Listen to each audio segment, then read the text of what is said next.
Hello, good afternoon now already, everyone, for those in the room and for those online. And welcome to this Forum for Scaling, Internationalization and Cross-Border Trade. Let me first introduce myself. My name is Marie-Hélène Pradine. I am the head of unit in charge of SMEs in the European Commission in DG GROW. I will introduce a bit later my colleagues here, the panelists. But just a few words of introduction first. As you saw, the motto of this SME Assembly this year is Successful SMEs, Competitive Europe. You have it everywhere, in the screens, in the corridors. So, of course, to be successful, to be competitive, SMEs need to find their way to scale up and success beyond their national, beyond their home markets. So in the trade environment we have today, with this evolving dynamics environment, we are going to see if it is suitable for them and what we can do to support and to help them to be more competitive. Important to note that this forum will be in two parts. This morning we will explore the obstacles SMEs have to face to expand across borders. We will see these main obstacles. And this afternoon, the forum will continue and will turn to practical solutions with other panelists, how we can help SMEs to internationalize, to access new markets, and to compete finally. But first, let's identify the obstacles and what are the remaining key ones. So for this, we have three panelists.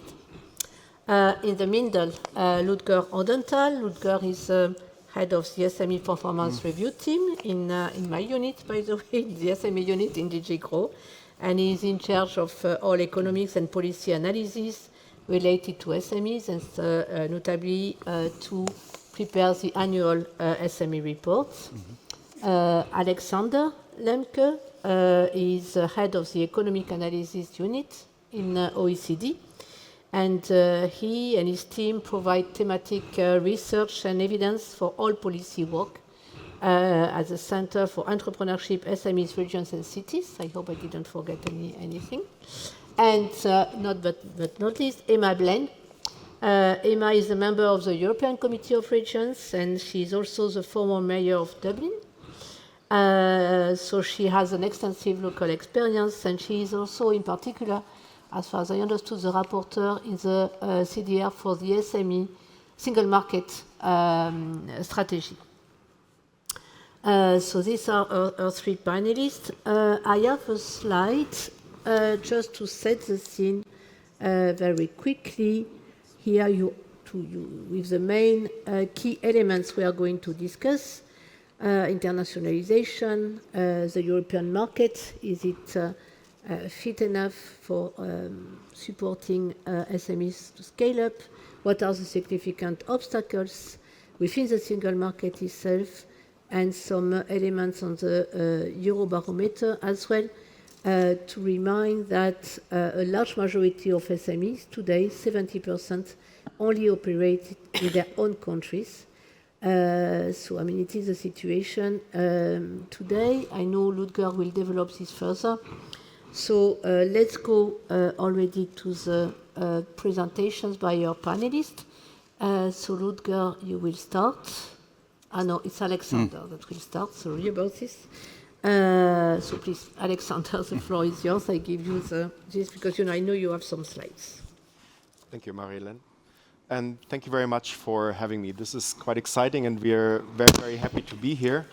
And we have to give a big thanks to the European Union, who made all the work that we're going to talk about possible, thanks to their support over the years. Because today we're releasing and launching our latest report on helping SMEs scale up, which is called Unleashing SME Potential to Scale Up. So if you want to download it, there's a QR code, there's a link, and I also have a couple of copies here if you're a bit old school like me and you like to actually have something to flip through. And this is something that feeds seamlessly between last year's SME Assembly and this year's SME Assembly, because last year we talked about competitiveness, and the key point we made is that SMEs are actually a cornerstone of the competitiveness of Europe, and among them, it is those SMEs that grow rapidly over a short period of time, those SMEs that scale up, that underpin the strength of the SME population when it comes to contributing to competitiveness and productivity growth. And they do so not randomly. It's not something where the SME just starts growing and having success, but they do so through investment, through ensuring that they have the right people in place, they have the capital in place, and they know how to use their goods and services to the best of their ability to access markets and ensure that they can thrive in the markets where they work. And this brings me to the link with today's topic, because one of the parts that we look at when it comes to unleashing the potential of SMEs to scale up is to look at how international markets play a role for SMEs. And we can't do this for that many because data on this is actually quite scarce, and it's very difficult to kind of find out what are SMEs doing in practice. And what we can do is to look at those who export goods, those SMEs that start trading across borders, selling not the services, just the goods part.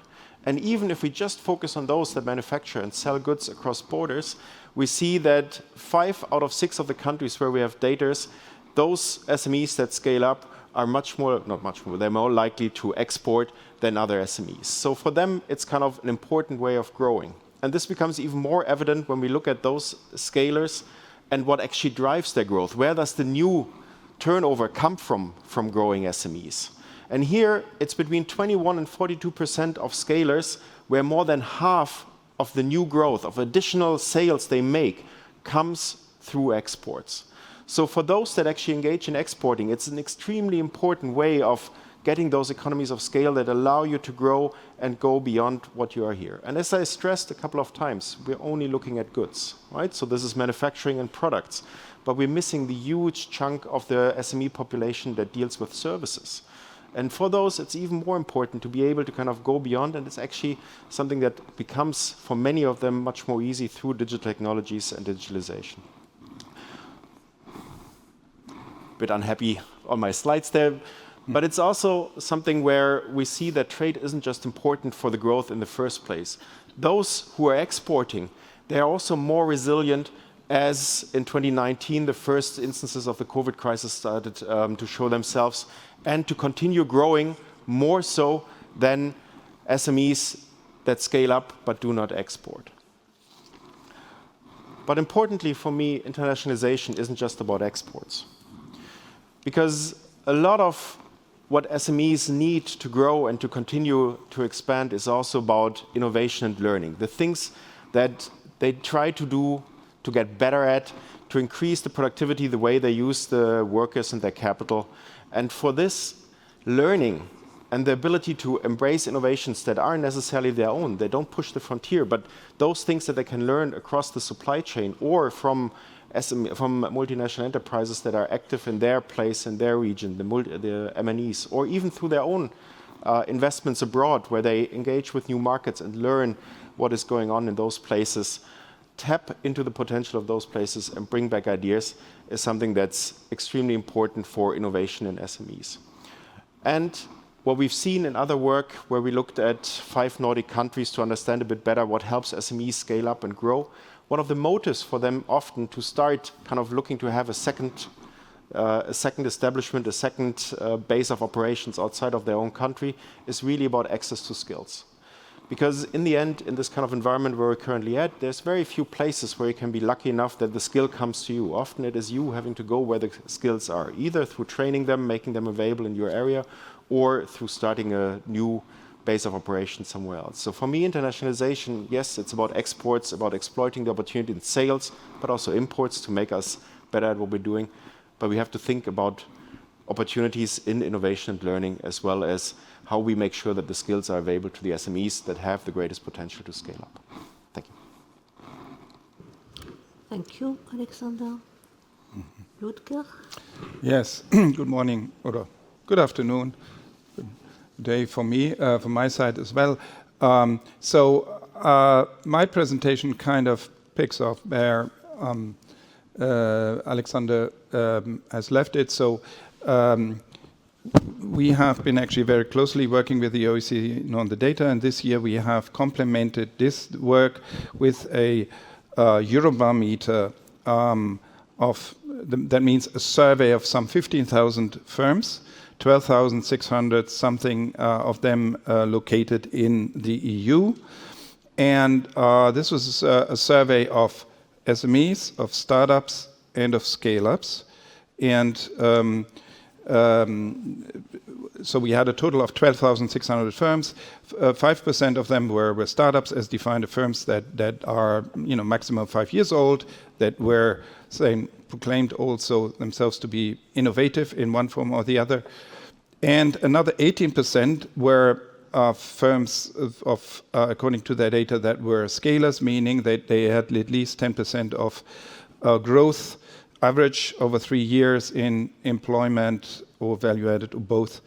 And so we asked them a whole lot of questions, and it's really a treasure trove of information on scalers. So if you're also interested in that, I advise you to I'll show you the link later. Here, for this presentation, I want to zoom in on one particular aspect that we asked, namely what they said about internationalization.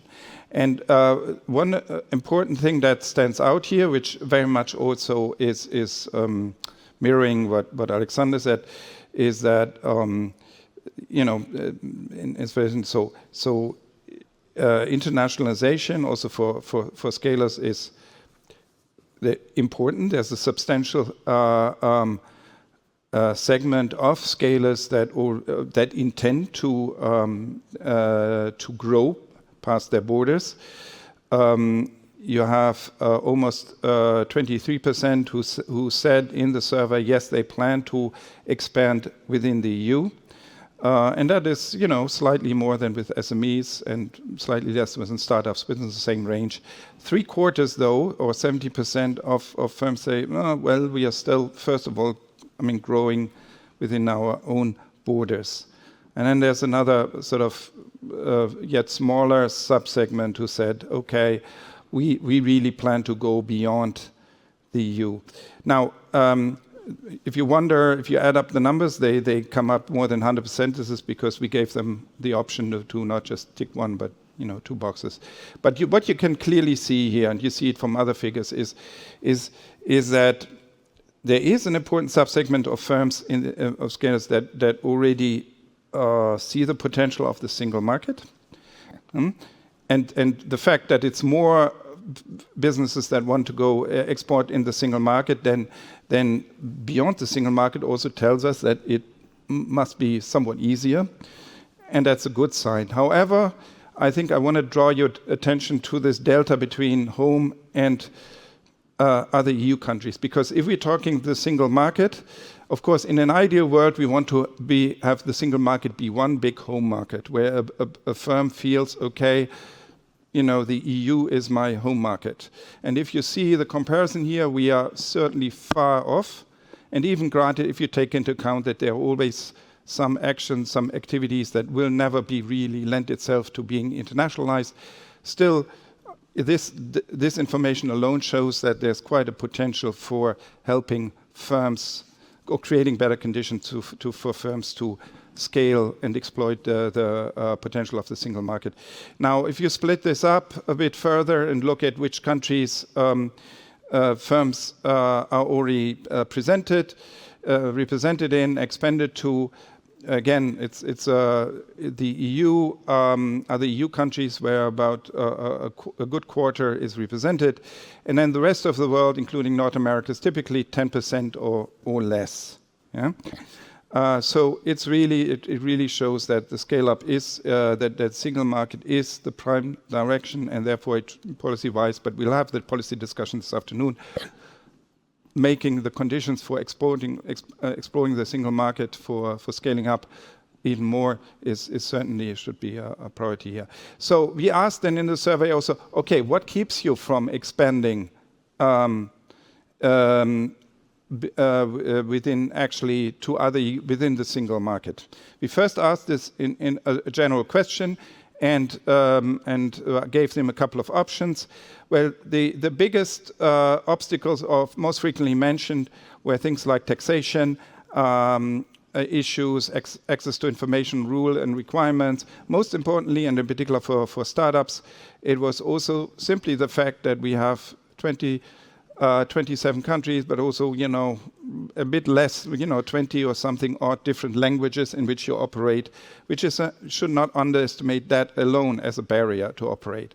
So, but then we zoomed in a bit further and said, okay, we know that the single market is far from perfect, and we know that there are some obstacles that come up time and again as being particular problematic for SMEs to explore the single market. We call them the terrible 10.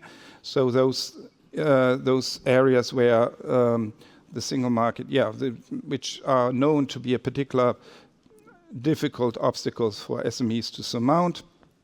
And we ask firms about the terrible 10, and they are in particular taxation, VAT issues, permitting, were come out as really as the top issues for good, almost 1 in 3 of firms, and the rest, also, but all issues were really well represented here, which really shows that this is, the policy agenda, obviously, also that can be that we have to tackle, and we'll discuss this afternoon. So to go round out my presentation, so we also asked them then open question about what are what does that mean for policies? Which kind of support you need? In which areas you need policy support to be able to better scale up outside and internationalize? A couple of issues here, and again, this afternoon there will be more time to discuss this. Just in short, SMEs particular highlighted simplification of rules, regulations, while startup and scale up very often focused on access to talents and also finance, particular financing for scale ups. So, so I think the survey was really interesting and really, I think, shed an interesting light on also the potential, of course, of a functioning single market that could have for our firms, our European firms, to scale up. So I leave it at that. Thank you very much for your attention. Thank you very much, Ludger. Emma? Thank you. I don't have slides today, so you just have to listen to my voice. I hope that's okay. And it's such a pleasure to be on the stage with the two of you and to listen to some of the in-depth analysis on your surveys there. Europe's prosperity has long rested on open, fair trade within a rules-based system. The single market gave SMEs a stable launchpad to grow at home and abroad. But the last few years have been a stress test. Fragile supply chains, geopolitical shocks, and rules of the game that can no longer be taken for granted. As a former Lord Mayor of Dublin and now Rapporteur for the European Committee of the Regions on the Single Market and Customs Programme, I see daily how deeply local and global these issues are. In Dublin, as in every European city, SMEs are the backbone of our communities, the first to create jobs, the last to give up in a downturn, and the ones who need the single market most to work in practice and not just on paper. Across our regions, we hear the same refrains: fierce global competition, tight finance, skills shortages, and regulatory drag. If we want Europe to remain the promised land for SMEs, we need game-changing measures on finance, skills, and a smarter regulatory framework. We also need to strengthen the single market and customs programme to make our internal market more resilient, competitive, and secure. So that's my focus, for my opinion, for the Committee of the Regions. Because behind every acronym and regulation, there's a local business owner who's trying to expand, to hire, and to innovate, and often finding that journey much harder than it needs to be.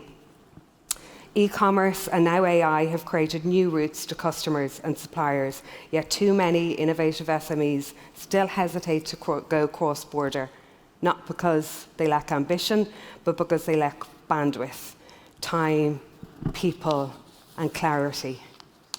Our task is to turn hesitation into capability by simplifying rules, demystifying compliance, and making support easy to find and easy to use. In Ireland, we're adapting to tougher trade winds by beefing up our support structures. Enterprise Ireland has launched programmes to help exporters mitigate tariff and market risks, protect jobs, and keep growing, particularly in the US and new global markets.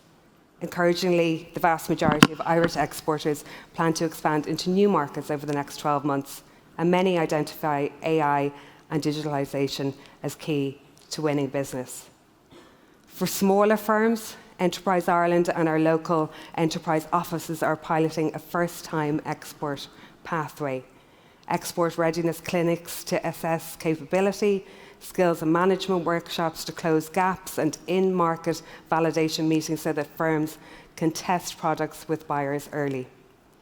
It's practical, hands-on and replicable across the EU. It shows what happens when local networks, national agencies and EU initiatives all line up.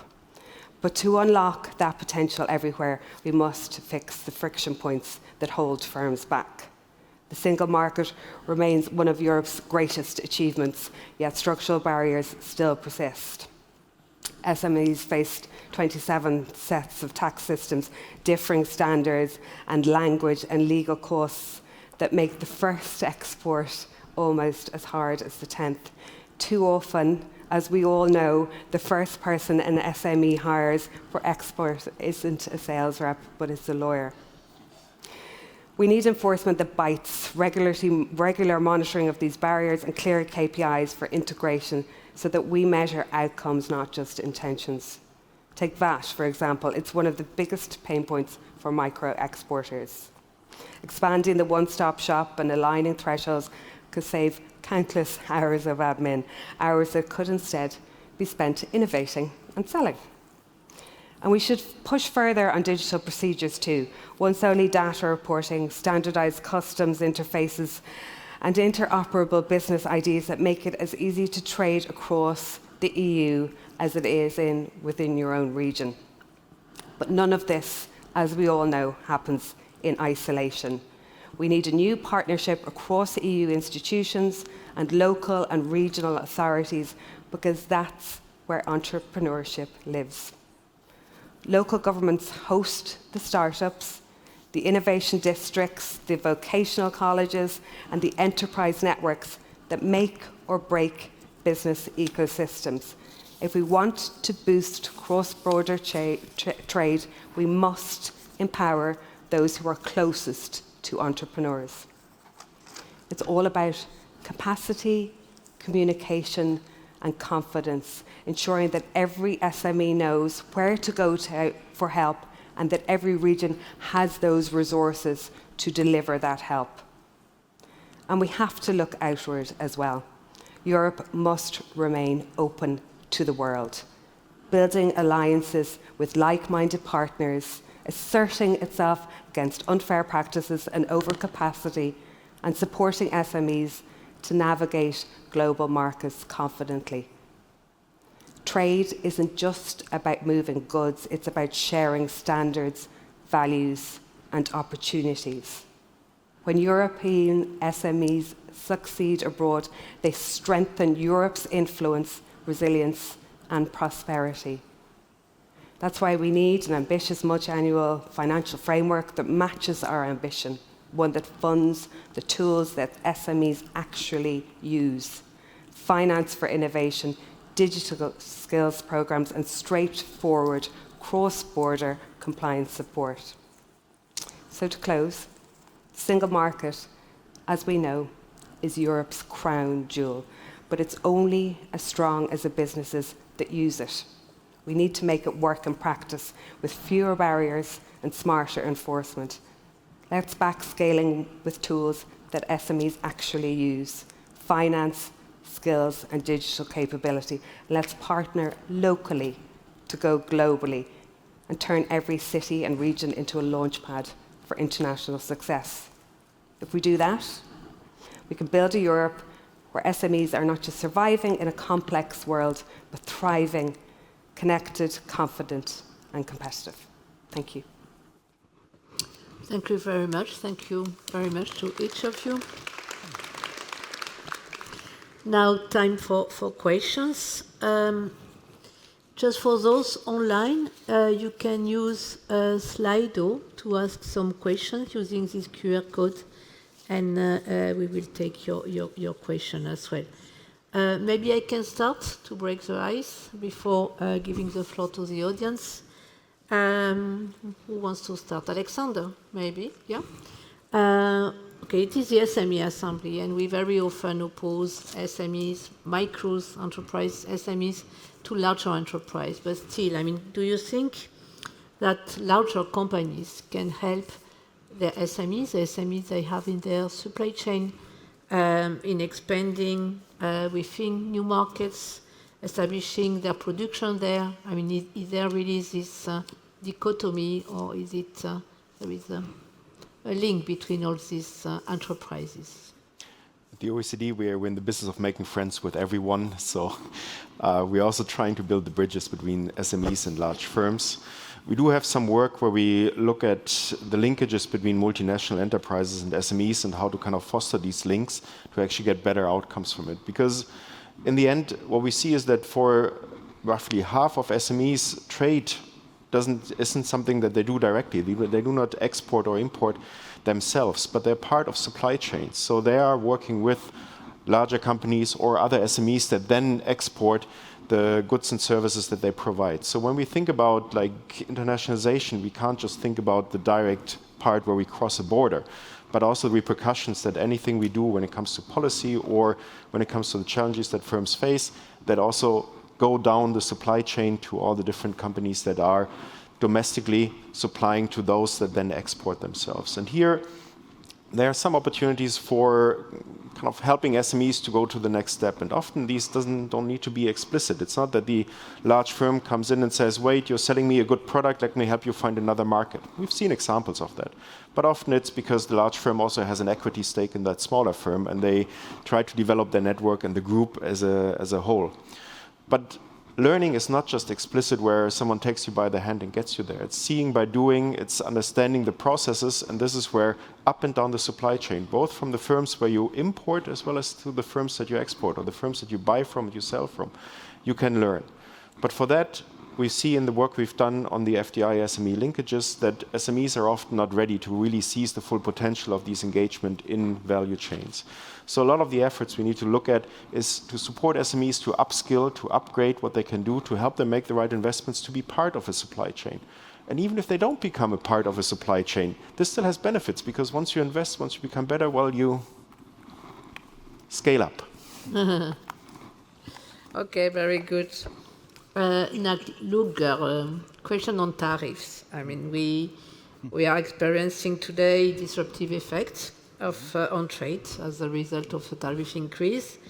So can we evaluate the impact on SMEs, on micro enterprises, and who is supporting this effect? More consumers, more the intermediaries? What is your analysis on this? Yeah. Okay, well, two things about this. One is, I think right now the current trading environment globally is certainly a catastrophe for many SMEs. And that's not just because of the tariffs alone. The tariffs means, okay, you have to charge your clients more, and maybe you have to swallow the costs for that, or your clients overseas will more. That's a problem in and by in itself, but I think what's often forgotten and what's harder a bit to assess is all the bureaucracy comes with it. Because now if you export, a European firm exports to the US, it's not at all clear what is the tariff line. So if the product you're happening to export contains some aluminum, for example, then that means there's a tax on whatever kitchen equipment you would export, but at the same time, on top of that, also on that part of the aluminum. And then that means you have to, if you have a more complex product to export, there are 1,000 parts where you have to see, okay, which tariff line applies to what. This is difficult for large firms, for SMEs, and there's already evidence that a lot of SMEs just give up and say, no, I'm not doing this. And so I think so that means right now, with this uncertainty, on top of, of course, the tariffs as such made more expensive, I think this is a very toxic environment for SME to internationalize. And that brings me to my second point. Of course, that means is a task for the EU, for instance, to engage even more with partners, with the US and other partners to move away with these, to do away or mitigate these tariff barriers. But while we are doing that, again, the single market becomes even more important, because in the single market, on paper, we don't have tariffs. But in a session this morning, we learned, there was a figure presented that, if you quantify the existing barriers within the single market, they can easily represent something like 100% tariff even within the EU. So I think the key lesson here is for how to handle the problem with the tariffs and this global trade frictions is one. Of course, we have to engage as the EU to bring that down, to improve the conditions outside, but at the same time double down and work 3 times as hard to remove the internal barriers. And as I presented in my figures, it's the single market is the natural home market for SMEs to in their first phase to scale up, and so we need to the trade friction are just the latest reminder that we really have to reinforce our efforts in Brussels, but also in the national capitals to remove the barriers in the single market, to make it a true single market. Thank you. And now a question for you, Emma, as well.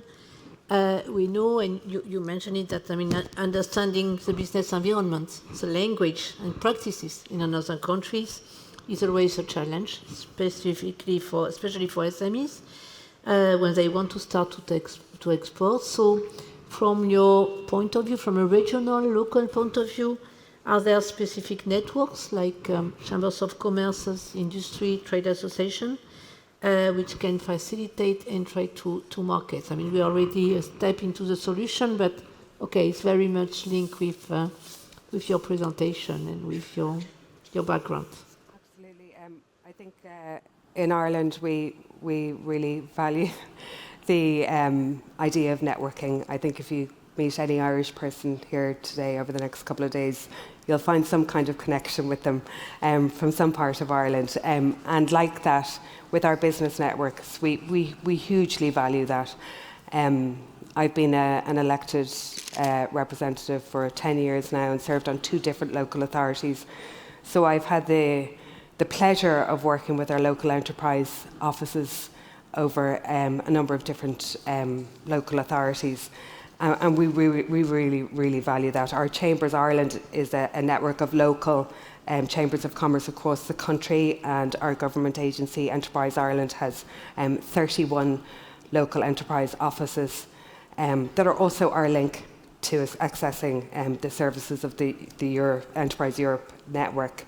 I touched on some of it in my speech about what they are doing.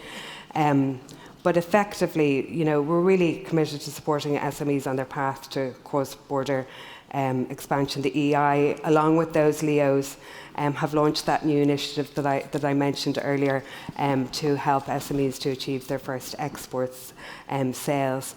And that programme supports businesses in developing market entry capabilities, overcoming barriers and achieving export success. Our experience shows that locally based innovative companies can benefit from this kind of really targeted support to take that leap forward and to enter those new markets with confidence. So that programme has a 3-stage support, starting with export readiness, clinic workshops, building market entry capabilities, and export validation. And really just, like I said at the outset, making those networks work. The communication is the key for all of these SMEs, and in Ireland we really hugely value the power of that connection and the power of events like this to learn from each other as well. Okay, thank you. We will probably have to the opportunity to come back to this point as well in the afternoon with the solutions. Any question from the audience? Yes, please. I don't know. Yes, there is a micro coming to you. Thank you. My name is Jacinto from Spain, from the employers organization PIMEC, a member of SME United and also the member of the EESC. I have a very practical question. The European Commission has got a program, a very small program called Innovate under Horizon Europe. It's been a very useful program for some of our members. I could experience it myself, helping two member companies enter the Saudi market and the Korean market. But it's a very small program, as I said. It just benefits 50 companies, 50 SMEs out of 12 million SMEs in Europe. But it's very useful, especially for smaller companies that want to go international outside the EU. For example, in the case of the PAM company, it helped the company pay certifications, technical certifications in Saudi Arabia, which were very costly. In the case of that, the other company, which is a fashion accessories company, it helped them go to exhibitions in Korea. And do you expect this program to be enlarged in the context of the next MFF? Thank you. Merci. Okay, we want to take this one. Myself or Ludger? Or? I don't know. Shall we collect questions or? Okay, so no, I mean we can answer. Yeah. We can give an answer which is not an answer in the end because I mean we don't have a crystal ball. I mean we you know that the Commission made its proposal for the MFF. I mean it's still being negotiated very much in the Council and Parliament. Okay, we don't know yet. We know that there will be room for a research program again. We know that we will have the European Competitiveness Fund. It was mentioned a lot since the beginning of this SME Assembly. So let's see. What we can say is that there will be support for SMEs. There will be margin of support for SMEs, but I mean it's a bit too early to say if and to confirm that this very specific program will continue to exist as it is today. But for sure, SMEs will have support in the framework of the MFF. Yeah. Yes, please, Milena.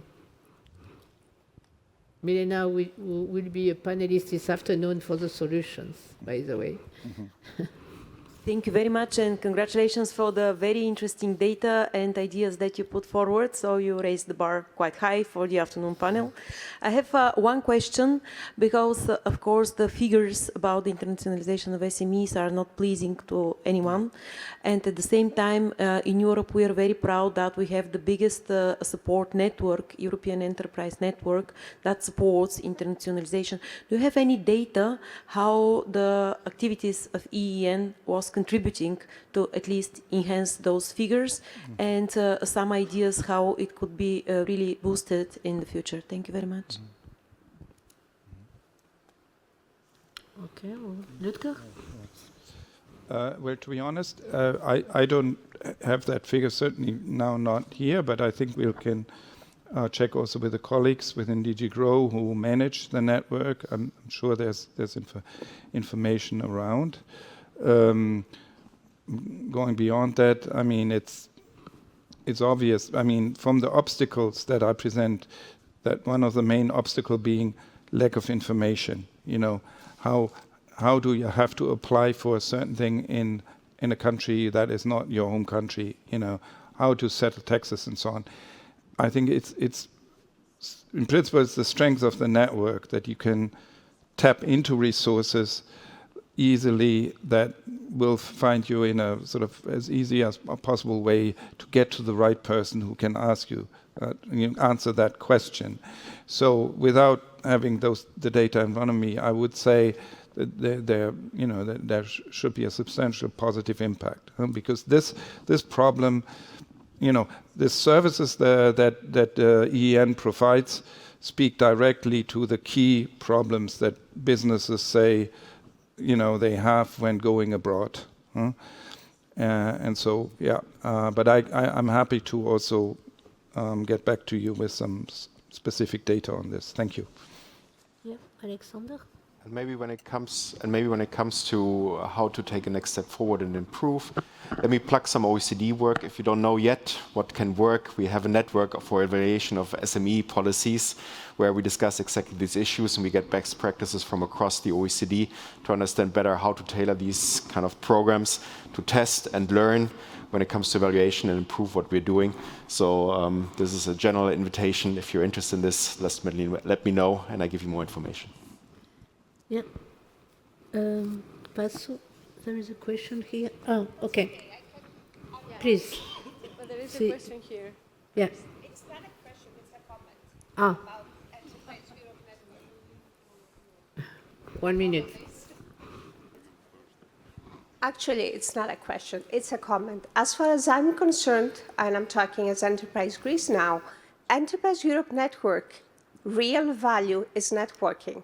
The fact that gets our companies and your companies together and they can work with themselves is one of the reasons, one of the ways that you can actually help SME scale up. So I would say that's number one probably. So just a comment from our side. Sorry. Sorry, but please, the mic is coming to you now. Ah, you have one already. Good. Hi, Jan Stalberg from Danish company XRAI. I've got, I agree totally with the panel that the single market is the crown jewel of the EU, but the single market we need and we have today is vastly different than the one that we had just going decades back. What we're looking at something is that it's down to the level of a mobile phone, digital single market. Now, for that to be digitalized, we need data. And at the moment, we have very, very restrictive data handling, data sharing regulations. And we need that deregulating to be able to get down to the level where this becomes practical. And also, we need to use AI as our friend. AI will be able to help us in that process and cut down the time that it takes us to create a digital single market. So my question to you as a panel, how do you see is possible for that digitalization and also the data handling and data sharing to become easier? So down to the level of SMEs, that we have something that is easy to use, easy to share, and also we can start creating some ecosystems around down at the practical level. Yeah. Okay, you want to take this one? Yeah. Yes. Well, I mean, personally, I couldn't agree more. The potential of these new tools, AI tools, and not just in terms of empowering particular SMEs to facilitate business between them, but also the interaction between business and government. I think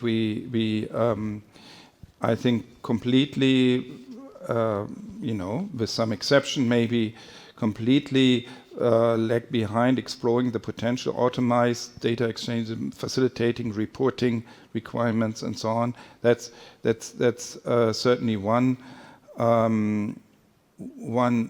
enormous potential that there is with AI, and I completely agree. Data sharing, data is the most important, one of the most important commodity that we have, and everything, whatever you do, has to be based on data, and therefore, yes, we need to create in the EU also a sphere where it's easy for firms to share their data, but all this, we know that we don't live in a perfect world. We know there are different interests there. We know that there are different opinions about privacy, how to protect data, and so ultimately there's also a kind of a societal agreement, a compromise to be found that I don't think we have yet. And so if you ask, even the four of us here on the panel of which data should be really private and which not, you probably would hear 5 different answers, let alone if we open the floor to the whole room. And so while regulation is absolutely an issue, but I think underlying is also we have to move towards a societal understanding how important the data is for economic importance, and at the same time finding the right balance with other policy objectives, privacy, among other things. So, I mean, I can't give a perfect answer to it, but I fully support the idea that we won't have a single market that is really worth its name if we don't have sorted out this question of how we deal with data in the single market. Yes. Alexander, you would like to complement? I think it's important to start with fully agreeing with Ludger on the point on how much ownership and privacy to the data of individuals do we give them, and how much is kind of like being given to others. And this is where we see really our countries coming down on very different areas of that spectrum, because it's ultimately a political decision on what is something that the people in the country want and what is something that can be supported. But for me, before we even go into the very difficult questions on how much of your personal data should be given to someone or how much do you kind of retain, there's a lot of data that's available in governments where we already see that this is something that everyone could benefit from, that can be used for a variety of purposes, including commercial purposes by firms, that is inaccessible for reasons that have nothing to do with privacy, that have to do with the lack of interoperability between different systems, even within the same government. It's hard to kind of see that all the departments talk to each other in a digital way, so that as a resident, as a citizen, you only have to provide your information once. And this is something that's, when we talk about regulation, administrative burden, for us, sure, regulation shouldn't be too much, but we need regulation. So what we need to do is to make it as easy as possible for firms to comply. And this is where we often fail as governments or as people supporting governments in ensuring that there is a single place where firms provide the information. It's not something where every single time you have an interaction with the government, you have to repeat, this is who I am, this is what I need, this is my ESG profile, and then they want it in a different format. So here, a lot of things can already be done to get us forward when it comes to simplification of the digital systems we use, single access and interoperability between the different systems. Thank you. Yes, please. Oh, maybe I can jump in a bit while you get the mic. Would that be okay? Yeah, sweet. Hi, everybody. Thank you for a great panel. My name is Mette, and I represent a startup community organization out of Denmark. And I'm just slightly curious if you know of or are looking towards doing initiatives that will encourage the larger corporates, but also the public entities, to be more open towards the startups. Because what I heard the panel addressing was that we need to support the startups, help the startups was even mentioned, to get ready. What I often hear when I do talk to the founders is that they are ready and they do have the solutions. However, when they meet the large corporates or even the public entities, they are not willing to take the risk of buying from a smaller startup and seeing that company grow that way. So any ideas on encouraging public entities and corporates to do an outreach towards the startups? I think Ludger will have good answers to this one, no? Don't look always to me. No. Well, actually, it's interesting because I was in the morning in a panel which had a bit slightly different focus, but also, I also presented part of our scale-up work, and pretty much the same issue came up. There was an entrepreneur who said they had an innovative idea, but the problem was really that the larger clients were very stuck in their ways, conservative, and not open to working with young startups. And yeah, that's a real. That's a real problem we face in the EU, and that's probably more accentuated than, for instance, in the US. And well, I can and the same is of course true for public sector. Well, I think for us coming in, trying to, I guess things like, for instance, the EN. I think might be one would have to look into find tools to help to bring better those business partners together. But to be honest, obviously, our roles as sort of from policy making, whether it's now here, whether it's in Brussels or in Copenhagen or wherever, is of course much more limited in bringing business parties together, you know. But we can, of course, when it comes to public sector, of course, we have some levers. Public procurement, for instance, comes to mind, you know, and I think there we have, the Commission thinks about is at the moment revising the framework public procurement, and of course there is, of course, a drive, an intention to also to facilitate, to allow far more sort of procurement of innovative solutions, and that means sort of equal also from small untested suppliers. There's a strong political will within the Commission to push for that, certainly on our parts in DG GROW, because public procurement is a huge market. We know that. You know, it's whatever 20% or so. So if we make inroads alone there, I think a lot of startups will be already helped. Maybe to complement Ludger's, maybe you probably know that the Commission adopted a startup and scale-up strategy before summer, and with some actions foreseen. And normally it should be prolonged with an innovative act soon in Q1 2026. So I mean, it's something we are dealing with, and on which we want to see some progress and some investments as well. So let's see. Okay, you have your mic now. Good. Thank you. My name is Vasilin Khalachev. I'm president of the Bulgarian Association United Business Clubs, supporting the SMEs. And I'm a president of the Bulgarian Uzbek Chamber of Commerce. So my question is, because my colleague before said that there was some support for SMEs that want to go to the market of Japan, South Korea, Saudi Arabia, etc., etc. My question is, what about Central Asia? Because having in mind Uzbekistan is very fast growing now, and the Central Asian market is very interesting and very large market. And I can say that we don't have many activities there. Only the Italians are there with their pizza restaurants. They're everywhere, we know. There are some French companies, Italian, I said, German companies, and the Baltic companies are there, plus Hungary. But the other European countries, we are not there. The Uzbek government is very friendly to all the European countries. You know, a few weeks ago, their President Mirziyoyev was in Brussels. So they want to work with Europe, I can assure you that, because I have been many times there, and they like Europe very much. They want to work with Europe. They have a huge market.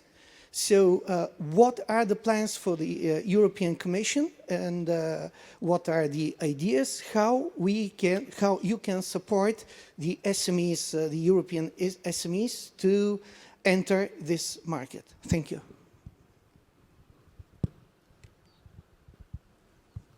Okay. Say the panelists are a bit silent.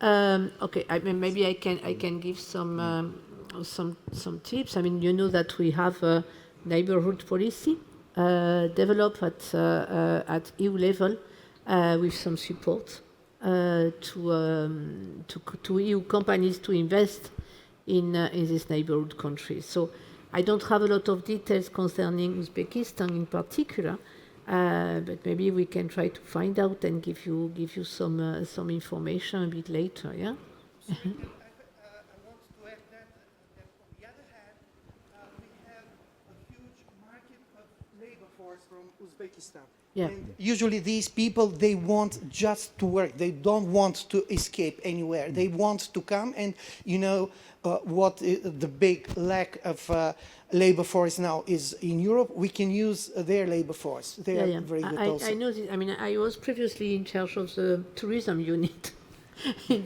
GROW as well, and I know. I mean, in tourism we lack a lot of workforce.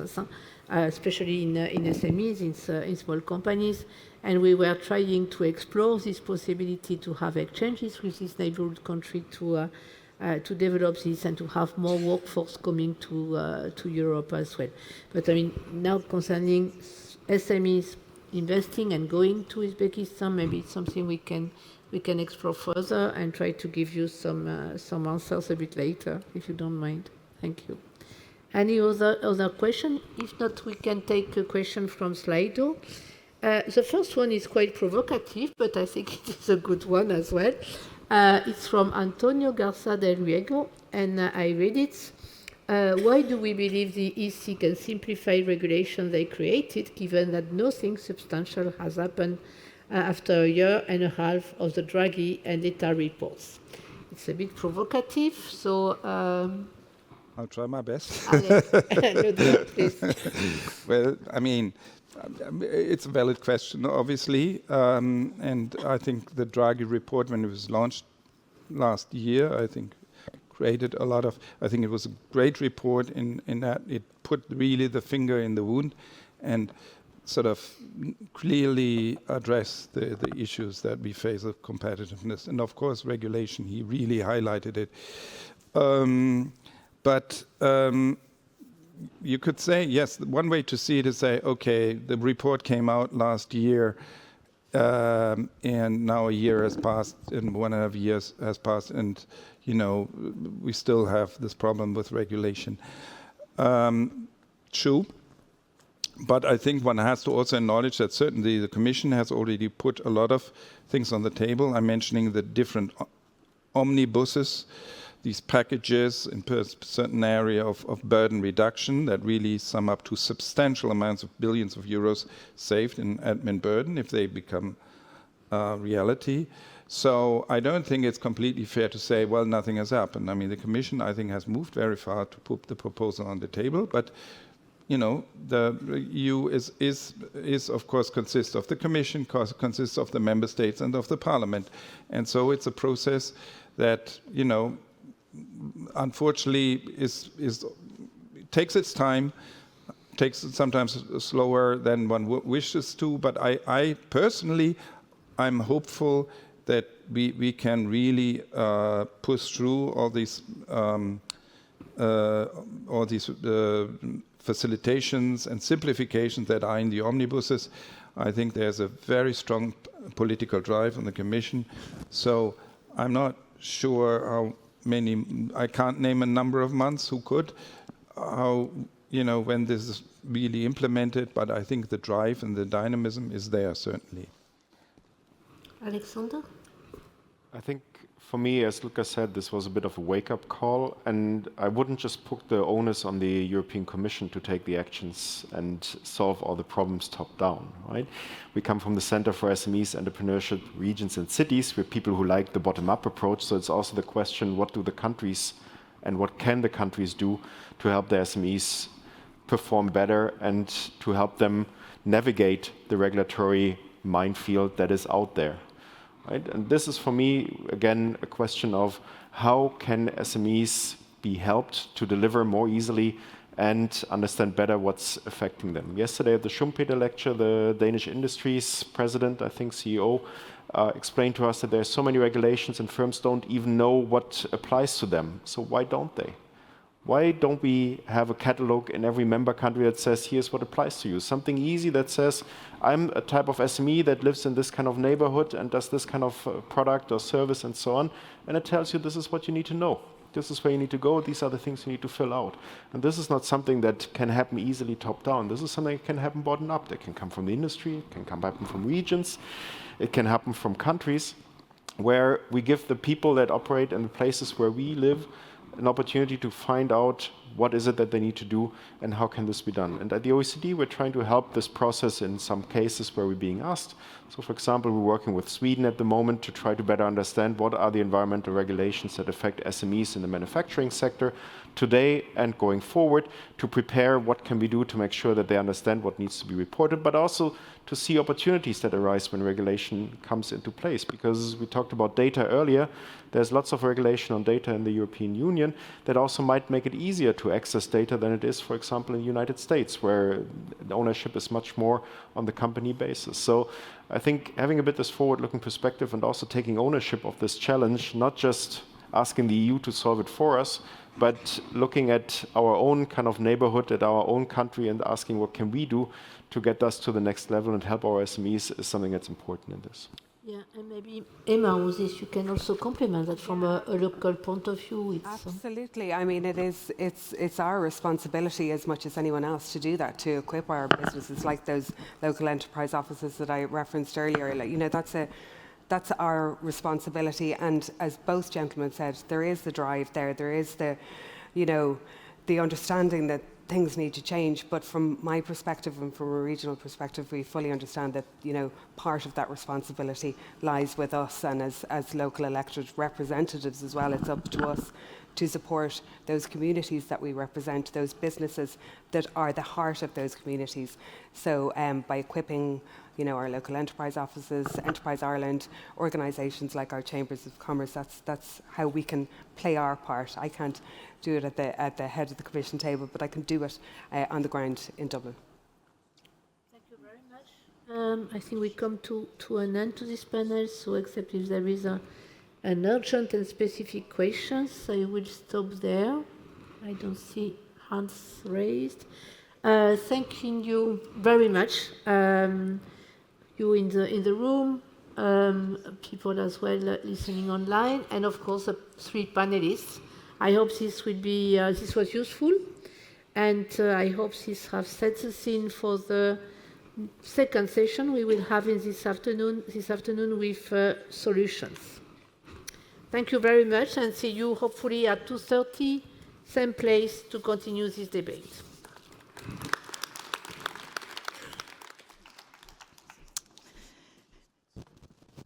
Thank you very much, Madam Moderator. Thank you, speakers. Thank you, delegates, for active participation. So as was just mentioned, we have a networking lunch coming up, and you can enjoy Danish delicacies as well as share some deep thoughts in the Ideas Lounge. So let me just tell you a little bit about the upcoming workshops. As we just heard, please be back at 2:30, because here in the plenary room we will continue this debate, the Forum for Scaling Internationalization and Cross-Border Trade, and we'll focus on some practical solutions, hands-on solutions that's going to help SMEs access new markets. And then in workshop 1, we have a policy workshop on better regulation, a data-driven single market. Workshop 2 will feature a policy workshop entitled Bridging the Talent Gap, Rethinking Education and SME Collaboration for Industrial Transformation. And then finally at workshop room 3, they will seek to better understand and support Europe's hidden champions. So enjoy your lunch, and also good luck to all the finalists in the small and mid-cap awards and IPA ceremonies tonight. So have a very nice afternoon.